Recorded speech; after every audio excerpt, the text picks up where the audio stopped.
First ever factory outlet Mukunda jewellery KPHB Kothapet Khammam Somajiguda Hanmakonda. అమ్మ సంక్రాంతి పండుగ శుభాకాంక్షలమ్మ. అమ్మ జయలక్ష్మి, మీకు అశేష తెలుగు ప్రజలకు అందరికీ కూడా తెలుగువారి పెద్ద పండగ అయిన సంక్రాంతి శుభాకాంక్షలు. మరి ఎప్పట్లాగానే పండుగ యొక్క విశిష్టత. సంక్రాంతి అంటే సంక్రమణము, పొందడం అని అర్థం. సూర్యుడు ఏ రాశిని పొందితే దానికి ఆ సంక్రాంతి అని పేరు. సంవత్సరంలో 12 సంక్రాంతులు ఉంటాయి, కానీ ఒక సంక్రాంతికే చాలా ప్రాధాన్యం. అవును. ఏమిటది? సూర్యుడు మకర మకర రాశిలో. రాశిలో ప్రవేశించేది. కారణం ఏమిటంటే దక్షిణాయనం వెళ్ళిపోయి ఉత్తరాయణం వస్తోంది. ఉత్తరాయణం అనేది పగటికి సంకేతం, దక్షిణాయనం అనేది రాత్రి. ఆ. దేవతలకి రాత్రి పగలు ఉండేది. అంటే మనకు ఒక సంవత్సరం గడిస్తే దేవతలకు ఒక రోజు అవుతుంది. అవును. కనుక సూర్యోదయ సమయం అన్నది ఎప్పుడు ప్రాధాన్యాన్ని సంతరించుకుంటుంది కదమ్మా. వెలుగంటే ఇష్టం కదా. అవును.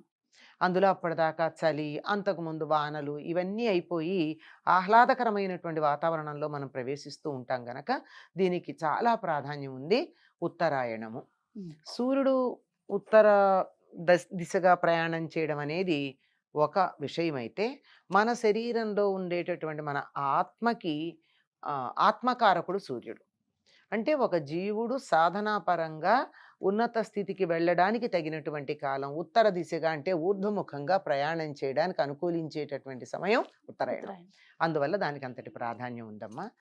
ఈ ఉత్తరాయణ పుణ్యకాలం ఈ రకంగా జ్యోతిశాస్త్రపరంగా, యోగశాస్త్రపరంగా ఇటువంటి ప్రాధాన్యం కలిగి ఉండడమే కాకుండా, ఇది పంటలన్నీ ఇంటికి వచ్చి అందరూ సంతోషంగా ఆనందంగా కడుపు నిండా తిని చేతి నిండా దానం చేసుకునేటంత కాలం అది. తినటమే కాదు, తినటమే కాదు, దానం కూడా. ఇప్పుడు పల్లెటూళ్ళల్లో చేత్తో ఇవ్వరమ్మా ధాన్యం. ఈ సమయంలో గనక ఎవరు వచ్చినా గానీ అనేక మంది వస్తారు. భిక్షాటన జీవనోపాధిగా కలిగిన వాళ్ళు చాలా మంది ఉన్నారు మనకి. దాన్ని కూడా జీవనోపాధిగా మనం అంగీకరించాం. ఏదో నూనె కావళ్ళ వాళ్ళు, జంగం దేవర్లు, హరిదాసులు, విప్ర వినోదులు, ఇలా ఎంతమంది ఉన్నారో చెప్పలేం. తుమ్మెద తుమ్మెద అని పాటలు పాడుతూ వచ్చేటటువంటి వాళ్ళు, ఇంతమంది కాశీ కావిళ్ళు, వీళ్ళందరికీ కూడా సంవత్సరంలో ఈ నెల రోజులే వాళ్ళు భిక్షాటన చేసి సంవత్సరానికి సరిపడినటువంటి సొమ్ముని ఏర్పాటు చేసుకుంటారు. మిగిలిన కాలాల్లో కాయకష్టం చేసుకుంటారు.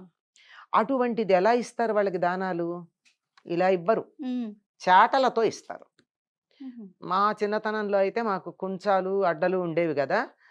పిల్లలైతే సోల, అంతకన్నా మొయ్యలేరని చెప్పి, అందుకని ఆ కుంచాలతో కానీ లేకపోతే అడ్డ, అంటే 4-5 కిలోలు ఎంతో పడుతుంది అనుకుంటాను అది, దాంతో గానీ తీసుకెళ్ళి ఇచ్చేవాళ్ళం వచ్చిన వాళ్ళకి. అలా రాసులు రాసులుగా ధాన్యం ఉంటే, పైగా వాళ్ళు నన్ను అడగడానికి కారణం ఉండేది. ఎందుకంటే చెయ్యి కొంచెం పెద్దది, తొందరగా ఇట్లా తీసి అట్లా వేయడానికి చెయ్యి అరచేయి.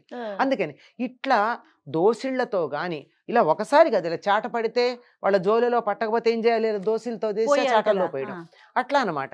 అట్లా ఇవ్వగలిగినంత, చేతి నిండా ఇవ్వగలిగినంత, కడుపు నిండా తినగలిగినంత, మనసు నిండా ఆనందించగలిగినంతటి సమయం ఇది. ఆనందం ఎందుకు అంటే, వానలు అయిపోయినాయి, చలి అయిపోయింది, ఇంకా ఎండలు రాలేదు, చాలా ఆహ్లాదకరంగా ఉండేటటువంటి వాతావరణం. అందుకని చాలా వేడుకగా జరుపుకునేది ఇది. ఈనాడు ఏం చేస్తారు అంటే, దీన్ని తప్పనిసరిగా కొత్త బియ్యం వస్తాయి.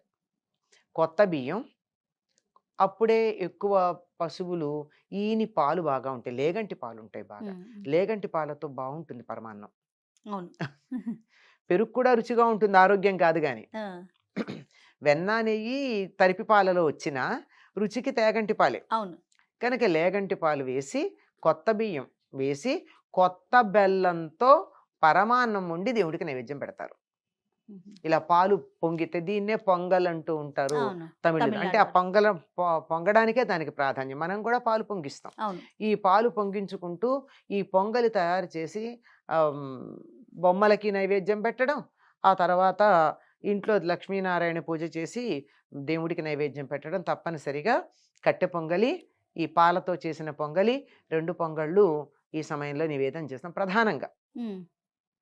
అందుకని అంటే మీకు ఎంత ఉంది అంటే, అలా పాలు పొంగి ఇల్లంతా వడ్డినా మాకు ఆనందమే. అంత జీవితం కూడా అలా పొంగినట్టు ఉంటుంది అని చెప్పేటటువంటి అంతటి ఆనందకరమైనటువంటి సమయం అమ్మ. అది తమ విభవం కొద్దీ ఒక్కొక్కళ్ళు ఈ సంక్రాంతి పండుగని చాలా గొప్పగా చేసుకుంటారు. తప్పనిసరిగా తెలుగు ప్రాంతాలలో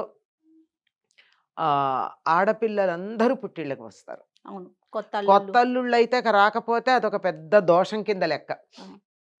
కొత్త అల్లుడు రాలేదా అండి అని అదొక పెద్ద ఏదో జరిగింది అన్నంతగా ఉంటుంది అనమాట. చాలా పిల్లలు పెద్దవాళ్ళు అయితే కూడా ఆడపిల్లలు తప్పనిసరిగా పుట్టింటికి వెళ్ళేటటువంటి కాలం. పల్లెటూళ్ళు ఈ మధ్య కాలంలో అంత పట్టణాలకు వలస వెళ్ళిపోయి ఈశ్రోమని ఉంటున్నా సంక్రాంతి సమయానికి మాత్రం పల్లెటూళ్ళు ఇప్పటికి కూడా కళకళ్ళాడుతూనే ఉన్నాయి. ఎందుకంటే పిల్లలందరూ పెడతారు.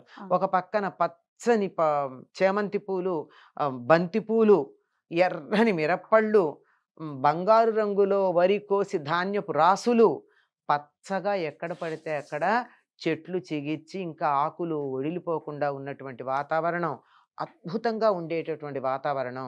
ఈ వాతావరణానికి అనుకూలంగా ఉండేటటువంటిదే ఈ సంక్రాంతి. కనుక అందరూ చాలా వేడుకగా జరుపుకుంటారమ్మా ఈ సంక్రాంతి పండుగని. ఈనాడు ప్రధానంగా చేయాల్సిన కొన్ని ఉన్నాయి. అవునమ్మా. అభ్యంగన స్నానం భోగినాడు చేసేస్తారు. ఈనాడు పెద్దవాళ్ళు తల మీద నీళ్లు పోసుకుంటారు, తల స్నానం చేస్తారు. ఇది ఎందుకు చేస్తారు అంటే ఇది పెద్ద పండగ. అంటే 4 రోజులు చేసుకునే పండగ. 4 రోజులు చేసుకునే పండగే కాదు, అంతకు ముందు 1 నెల రోజులు చేసిన పండగ. అవును. పెద్ద ఎత్తున చేసే పండగ. అంటే మిగిలిన పండగల కన్నా ఎక్కువగా, అంటే చేతిలో డబ్బు ఉన్నప్పుడు పండగ వైభవం ఎక్కువ ఉంటుంది. అంతగా కొత్త బట్టలు ఇట్లాంటివన్నీను. సంవత్సరంలో మొత్తం అంతా బట్టలు కొనుక్కోని వాళ్ళు కూడా సంక్రాంతికి తప్పనిసరిగా బట్టలు కొనుక్కుంటారు, మా కొత్త బట్టలు. అటువంటి చాలా వైభవంతో చేసుకునే పండగ. అంటే పెద్ద కాలం చేసుకునేది, పెద్ద ఎత్తున చేసుకునేది, వీటన్నిటిని మించి పెద్దల పండగ. దక్షిణాయనం పితృయానం, ఉత్తరాయణం దేవయానం. ఈ రోజుతో దక్షిణాయనం భోగినాడు పూర్తయిపోయింది, సంక్రాంతితో దేవయానం మొదలవుతూ ఉంది. అందుకని పితృదేవతలు తిరిగి వెడుతూ ఉంటారు కదా, వెళ్ళేటప్పుడు మళ్ళీ క్షేమంగా వెళ్ళమని, అంటే సుఖంగా వెళ్ళి మళ్ళీ వచ్చే ఏడాది వచ్చి తమను అనుగ్రహించమని పితృదేవతలను ఆరాధిస్తారు. ఆ పితృదేవతలే పెద్దలుగా మనకు చెప్తూ ఉంటారు. పెద్దలు అని చెప్పింది చాలా విషయాల్లో పితృదేవతలకు సంబంధించింది. పితృదేవతల అనుగ్రహం గనక లేకపోయినట్టయితే అసలు ఈ జీవితంలో ఏ సుఖశాంతులు ఉండవమ్మా. చాలా మంది దేవతలను పూజించాలనుకుంటారు కానీ అంతకన్నా ప్రధానం పితృదేవతలు. అంతే. కనుక వారికి తర్పణాలు ఇస్తారు సంప్రదాయం తెలిసినటువంటి వాళ్ళు. ఈ సందర్భంలో తర్పణాలు ఇస్తారు, పెద్దలకి తర్పణాలు ఇవ్వడం. ఆ తరువాత ఆనాడు గారెలు వండడం, అది కూడా పితృదేవతలకు సంబంధించింది. పైగా దానాలు చేస్తారు. పితృదేవతలకు సంబంధించినటువంటిది దానాలన్నీ వస్త్రదానం, నువ్వుల దానం. ఈ నువ్వుల దానం చాలామంది ఈ నువ్వుల దానం పట్టేటటువంటి బ్రాహ్మణులు ఉంటే వాళ్ళు ఇస్తారు. అలా లేకపోయినా చేసే పద్ధతి ఒకటి మనకి మహారాష్ట్ర ప్రాంతం నుంచి ఉంది. ఏమిటంటే నువ్వులతో రకరకాలైనటువంటి తీపి పదార్థాలు చేసి అందరికీ పంచుతారు. మీకు తెలుసు కదా, ఆ తిల్లని ఇప్పుడు మనకి తెల్లని ఒకటి దొరుకుతాయి పంచదారతో ఉండేది, తిల్లే దాని పేరు. అవి దాంట్లో లోపల ప్రధానంగా ఉండేది ఈ నువ్వులు రుబ్బి చేస్తారో ఏదో మొత్తానికి. అది నువ్వుతో చేసినటువంటి నువ్వుండలు, తర్వాత అరిసెల మీద కూడా నువ్వులు అద్ది, ఇలాంటివన్నీ నువ్వులు ప్రధానంగా ఉండేటట్టుగా వాడతారు. దీనికి కూడా కారణం ఏమిటంటే మకర రాశికి సంబంధించినటువంటి వాడు శనిని తృప్తిపరచాలి అంటే నువ్వులు తినడము, నువ్వులు దానం చేయడం ప్రధానమని జ్యోతిష్ శాస్త్రపరంగా దీనికి సమన్వయం చెప్పుకుంటారు. సంప్రదాయాన్ని అనుసరించి పెద్దలకి మరి నువ్వుల ద్వారానే పెడుతుంది. మిగిలిన ఏ ధాన్యాల ద్వారా ఇవ్వరు కదా, నువ్వులు నీళ్లే కదా వాళ్ళకి వదిలేది. అందుకని నువ్వులు అలా తర్పణాలు ఇచ్చేటప్పుడు వదిలితే వదులుతారు. అలా అందరూ మీరు నేను చేయం కదా పని, ఆడవాళ్ళు చెయ్యరు చాలా మంది. అందువల్ల వీళ్ళందరికీ చేయడానికి దానికి అనువుగా ఈ తీపి పదార్థాల్లో వాటిల్లో ఇచ్చుకోవడం అన్నది ప్రధానంగా మనకు కనపడుతుంది. అన్ని దానాల్లో కన్నా కూడా ఈ నువ్వులకి సంబంధించిందే కాక వస్త్రదానం ఒకటి చేస్తారు. ప్రధానమైనటువంటిది కూష్మాండ దానం. గుమ్మడికాయ భూదేవికి సంకేతం. భూమికి ఎలా ఉంటాయి పర్వములు అంటారు, ఇట్లా తొనలుగా ఉంటుంది కదా మంచి గుమ్మడికాయ. భూమి కూడా అలాగే ఉంటుంది. మనకి మామూలుగా అయితే గుండ్రగా కనపడుతుంది కానీ లెక్క ప్రకారం భూమిని మన వాళ్ళు ఖండాలుగా మనం అనుకున్న ఈ ఖండాలు కాదు. ఆ, ఆ. అలా లెక్క వేసినప్పుడు ఇలా తొనలు తొనలుగానే ఉంటుందిట. అలా భూమికి పూర్తిగా సంకేతంగా ఉంటుంది గనక ఈనాడు ఆమ్, ఒక కూష్మాండ దానం గనక చేసినట్టయితే భూగోళం అంతా దానం చేసినంత ఫలితం ఉంటుందిట. ఓ. ఎందుకు? అది కూడా మరి ప్రతిదానికి అవును. సమస్య ఉంటుంది కదా, ఎందుకు అని. బలిచక్రవర్తి పరిపాలిస్తున్నాడు, నిన్ననేగా అనుకున్నాం మనం. అవును. ఈ 3 రోజులు భూమిని పరిపాలించడానికి వస్తాడు అని చెప్పి ఒక సంప్రదాయాన్ని అనుసరించి ఈ 3 రోజులు అనుకుంటాం. కొంతమంది ఏం చెప్తారంటే దీపావళి ఆ మర్నాడు ఉండేటి బలిపాడ్యమి అవ్వని చెప్తారు. ఏదైనా ఎక్కువ మంది విశ్వసించేది ఈనాడు కూష్మాండ దానం చేయడంలో ఉన్న ప్రాధాన్యం తెలియజెప్పేటటువంటిది ఇది. కూష్మాండ దానం తప్పనిసరిగా చేయాలని చెప్తారు. ఇంకా ఎవరన్నా భోగిపళ్ళు ముందు రోజు పోసుకోకపోతే ఈనాడు రోజు. పోసుకుంటారు. ఆహా. ఓకే. ఇంట్లో పెట్టిన బొమ్మలకు హారతులు ఇస్తారు. ఆ, నిన్న పేరంటం కుదరని వాళ్ళు ఇవాళ చేసుకుంటారు. ఓకే. నిన్నటి కార్యక్రమాలు ఏ అయితే జరగలేదో అవకాశం ఉంటే మరుసటి ఆ, రోజు ఇవాళ చేసుకుంటారు. చేసుకోవచ్చు. ఓ. కొంతమంది 3 రోజులు చేస్తారు. అమ్మ, ఇప్పుడు పెద్దలకు పెట్టే దానంలో పెద్ద కొడుకే చేయాలి అలాంటి ఏమైనా నియమాలు ఉంటాయమ్మా? అలా ఏం లేదమ్మా. ఉమ్. పెద్ద కొడుకు తప్పనిసరిగా చెయ్యాలి. అవకాశం ఉన్నట్టయితే అందరూ కొడుకులందరూ ఒక చోట చేరి చేస్తే చాలా బాగుంటుంది. ఉహు. ఇప్పుడు తద్దినాలు అవి పెడతారు కదమ్మా. అవును. తద్దినం పెట్టేటప్పుడు పెద్ద కొడుకు పెడతాడు, పక్కన ఎడం పక్కన చిన్న కొడుకు ఉంటాడు. ఉమ్. రెండో కొడుకు ఎందుకు కావాలంటే ఎడం పక్కన ఉండేవాళ్ళు లేకపోతే ఎట్లా అని ఒక మాట అంటారు. ఉహు. అంటే అందించటానికి చిన్న అదేలే. కొడుకు ఉండాలి, కలిపి పెడతారు. అట్లా కాకుండా ఒకవేళ మరి తలొక చోట ఉన్నారు, మరి వాళ్ళ పితృదేవతలకు అన్నగారు పెడతారు, ఆ, పెట్టలేదని కాదు, తప్పనాలు. ఆ. ఈ విశ్వాసం ఉన్న కుటుంబాల్లో పెడతారు కదా. అట్లాంటప్పుడు చిన్న కొడుకు కూడా దూరంగా ఉంటే చేయొచ్చు. ఆహా. దగ్గర ఉంటే చెప్పలేం కానీ ఓకే. దూరంగా ఉంటే చేయొచ్చు. ఓకే.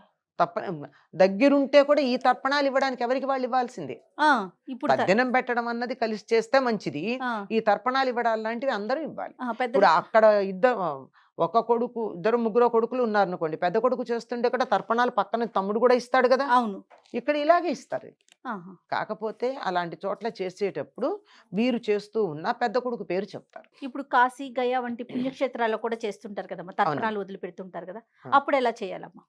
తర్పణాలు ఎవరికి వాళ్ళు ఇస్తారమ్మా. ఉమ్. పిండ ప్రదానం చేసేటప్పుడు చేసేటప్పుడు? మాత్రం ఆ. ఆ పెద్ద కొడుకు పేరు చెప్పి వీళ్ళందరూ వాళ్ళ వెనకాల వీళ్ళు ఉంటారు, ఆయన ఆహా. పేరు కూడా చెప్పాలి. ఓకే. అంతే. ఏదేమైనా సంక్రాంతి పండుగ రోజు మనం పెద్దలని స్మరించుకొని వాళ్ళకి స్మరించుకోవాలమ్మా, తప్పనిసరిగా ఇది పెద్దల పండుగ. ఆ. వాళ్ళు మళ్ళీ మనం అనుగ్రహించాలంటే వాళ్ళు తృప్తిగా ఉండాలి కదా. అవును. ఉమ్. ఇంకొకసారి సంక్రాంతి శుభాకాంక్షలు అమ్మా, అమ్మా. మీకు అందరికీ కూడా సంక్రాంతి శుభాకాంక్షలు. ఈ సంక్రాంతి దివ్య సంక్రాంతి కావాలని కోరుకుందాం. సంతోషం అమ్మా.